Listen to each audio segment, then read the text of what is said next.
आजकल पति को पाने के लिए या अपने मनपसंद प्रेमी को पाने के लिए चल तू हटा सावन की घटा, तू गया दूसरा आ जाएगा। आजकल तो ये भी ट्रेंड है कि आपके प्रेमी से आपकी दोस्ती है, प्रेम है, आपका सगाई होने वाली है, सडनली उनके बीच में उनका तीसरा दोस्त आ जाता है, तो पहले वाले को छोड़ के दूसरी वाले के साथ है ना सिचुएशनशिप, एग्जैक्टली फॉर बेनिफिट। तो हम आज के लोगों की जो लव अफेयर्स है उसे शिव और पार्वती के साथ तो जोड़ नहीं सकते। लेकिन एक बात कहूंगी तमन्ना, हमारे दादा दादी, हमारे नाना नानी, हमारे बुजुर्ग, इवन मॉम डैड, हाँ मॉम डैड, इन सब का जो प्यार था ना वो शिव और पार्वती जैसा था, क्योंकि इन्होंने वही संस्कार देखे थे। ऐसा नहीं है, सच्चे प्रेमी आज भी बहुत है। अभी मेरे पास रिसेंटली एक लड़का आया, उसको एक लड़की से प्यार है और उन दोनों के बीच में इंटरकास्ट मैरिज की प्रॉब्लम है। तो उसके घर वालों ने कहा कि तुम सरकारी नौकरी पाओ, तो लड़का ने किसी भी तरह मेहनत करके सरकारी नौकरी पाई दिल्ली पुलिस में। उसके बाद उन्होंने कहा कि तुम्हें हमारे घर रहना पड़ेगा। बोला मैं तब भी आपके घर रह लूँगा, लेकिन मैं इसके बिना नहीं रह सकता।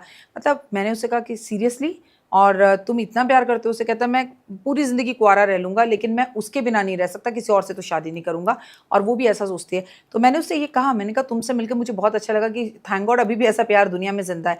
लेकिन फिर अचानक से टीवी खोलते हैं तो हमें सोनम जैसा प्यार दिखता है, हमें सांप से डसवा दिया जैसा प्यार दिखता है, सीमेंट डाल दिया जैसा प्यार दिखता है। शिव और पार्वती को पाने के लिए सिर्फ एक ही बात दिखती है, जिससे लोगों को बड़ा विरोध होगा मेरा।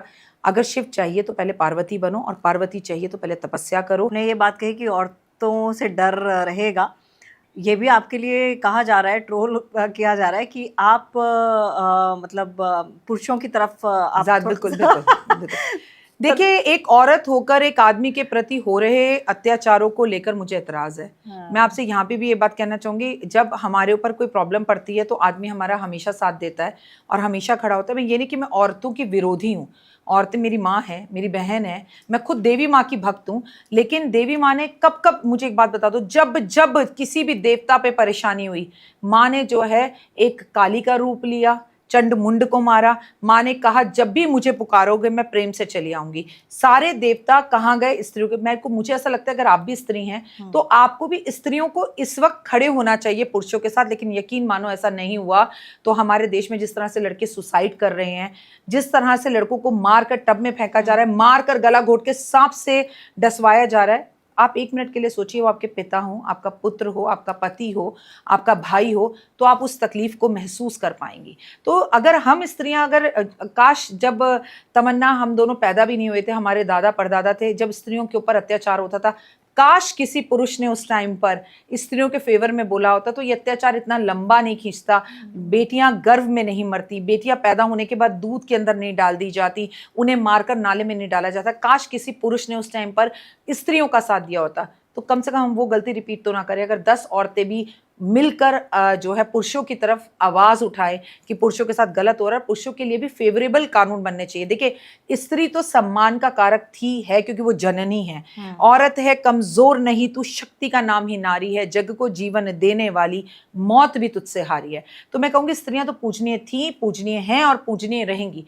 लेकिन अगर आज स्त्री ने पुरुष के लिए आवाज नहीं उठाई तो हम भी वही गलती करेंगे जो कभी हमारे बुजुर्ग जो है पुरुषों ने की थी, जब स्त्रियों के ऊपर हो रहे अत्याचारों के लिए आवाज नहीं उठाई थी। तो मुझे लगता है अगर ट्रॉल हो रही हूँ तो कोई बात नहीं, लेकिन मुझे स्त्रियां भी उतनी प्यारी हैं, मेरी माँ है, मेरी बहन है, मैं माँ दुर्गा की, भवानी की भक्त हूँ, और मुझे पुरुष भी उतना प्यारा है। मुझे लगता है जो गलत है वो गलत है, जो सही है वो जो सही है। बिल्कुल। और आप में अच्छी बात भी है कि आप स्पष्ट बोलती हैं, जिसके साथ खड़ी हैं उनके साथ खड़ी हैं, चाहे फिर सामने वाला जितना भी आपको उकसाए कि आप कुछ और बोलें, आप वहां से हटती नहीं है। मेरा कहना है कि कोई आपकी बुराई भी कर रहा हो, आप उसको पलट के जवाब मत दो, आपके लिए गलत वीडियो बना रहा हो, गलत के जवाब मत दो। मैं तुमसे एक बात और कहना चाहूंगी तमन्ना, क्योंकि इट इज नॉट पॉडकास्ट, मैं जब भी तुम्हारे साथ बैठती हूँ तो मुझे लगता है मैं अपनी बहन से, अपनी बच्ची से बात कर रही हूँ। अभी कुछ दिन पहले मैंने एक पॉडकास्ट किया जिसमें कहा कि स्त्रियों को पुरुषों के पैर छूने चाहिए, पुरुषों को नहीं छूने चाहिए, ये आपकी निजी चॉइस है, आप छूना चाहें छुएं। तो किसी ने उसमें एक वीडियो बनाई, बोले राधा रानी के कृष्ण जी पैर छूते थे, पर राधा रानी पत्नी कहाँ थी? छुओ ना। प्रेमिका के प्रेमी 10 बार पैर छूता है, प्रेमिका है ना, छुओ। तो किसी ने कहा काली माँ के पैरों में शिव थे।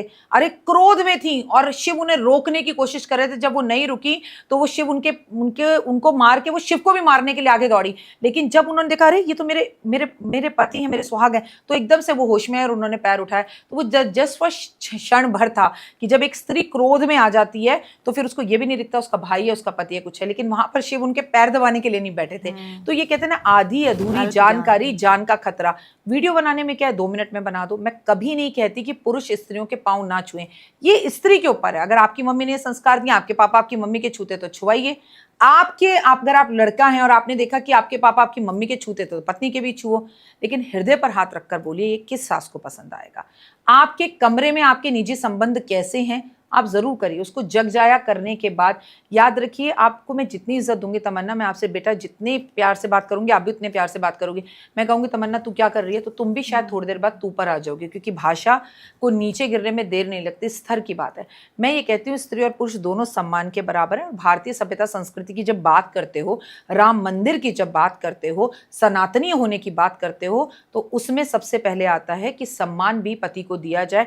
ये रिश्ता एक दूसरे के पूरक है, जितना वो हमें दे हम उन्हें दे। लेकिन ये कहना पति से बाथरूम साफ करवाओ, पति से झाड़ू लगवाओ, ये कहाँ लिखा है? अगर ये लिखा है कि पति से पैर नहीं छुआने, तो ये भी कहाँ लिखा है कि पति से बाथरूम साफ करवाने से शुक्र अच्छा होता है? भाई कहाँ लिखा है? अब आपको शिव चाहिए तो खुद भी तो पार्वती बनो। आपको पता है पार्वती जी ने शिव को पाने के लिए जो तपस्या करी, वो मतलब शब्दों में बयां करने की मेरी औकात ही नहीं है। मैं 100 बार मर के जन्म ले लूं तो नहीं बता सकती।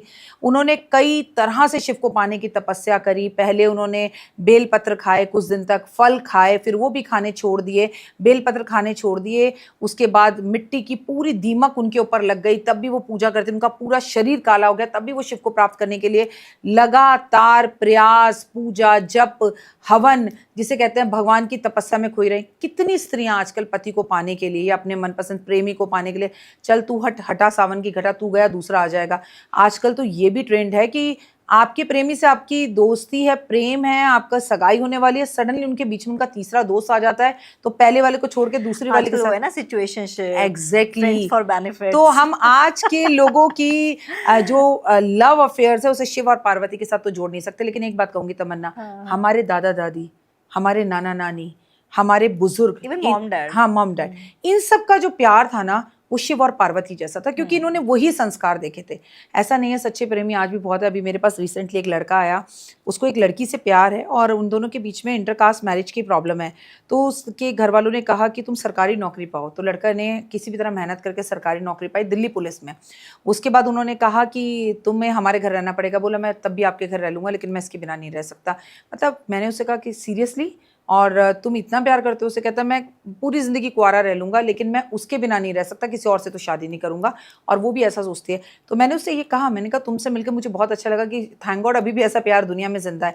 लेकिन फिर अचानक से टीवी खोलते हैं तो हमें सोनम जैसा प्यार दिखता है, हमें सांप से डसवा दिया जैसा प्यार दिखता है, सीमेंट डाल दिया जैसा प्यार दिखता है। शिव और पार्वती को पाने के लिए सिर्फ एक ही बात दिखती है, जिससे लोगों को बड़ा विरोध होगा मेरा। अगर शिव चाहिए तो पहले पार्वती बनो, और पार्वती चाहिए तो पहले तपस्या करो।